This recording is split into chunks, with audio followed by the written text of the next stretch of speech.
Vata ama yin ke paum ta kha chu ami ke to sot tu vet sa na su chi in ji sa hen ama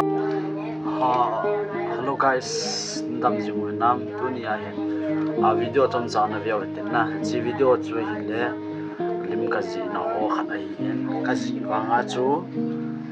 process chu ka hen ka pon ai wa nga final ra su ka video chung ka hin na hi chi hoi member ta ma chung kwai tu te ka hi ji chun pat na che chen ni never even ti chu ka sei do no me hi pat na pe na ka sei num chu hi an pathin dam na i pi no yo na tam sia ka ta san ke yong tam sia ni ko ka mang ji gen nei support na zar wen tu a hen 35k yong hu ta na 35k yong hi na hi ka sei bi do no chu pyam ta la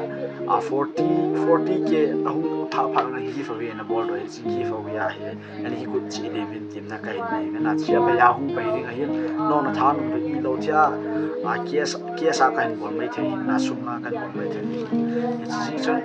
40k a hi the na de na share the na share the ji ka sei no na hi ba da hi chi lim ji na thwai na ha sei no bi chi din ji sa hi he te ho kha bai na ama yin ke paum ta kha chu ami ke to sot tu vet sa na su chi in ji sa hen ama hi lim lu ya hi tai in alui wangin ken jong ke ham bor pumen hei pim apps ai ma cha ka man lo hin na pi ham enhance ho kha ba chu ka mang ni cha chu alim chu ka su thinga aba na hi chi du ya chu ka su thing du ya chu kan bol he ti chu ka sei do na me hi na hi chi lim hi reference of alui ti me chi yong na reference na lim ho video ka mo cho amang kam min ti se na phone storage nya to hi na ai wa chu memory ta mai kan koi ki hi na hi chi chu he u te ho lim an ki ji sa te ho zo si zo amon zo mother's day ti na me father's day ya so alim cho an ka si chai pi man hi chu a chu amon father's day na namang na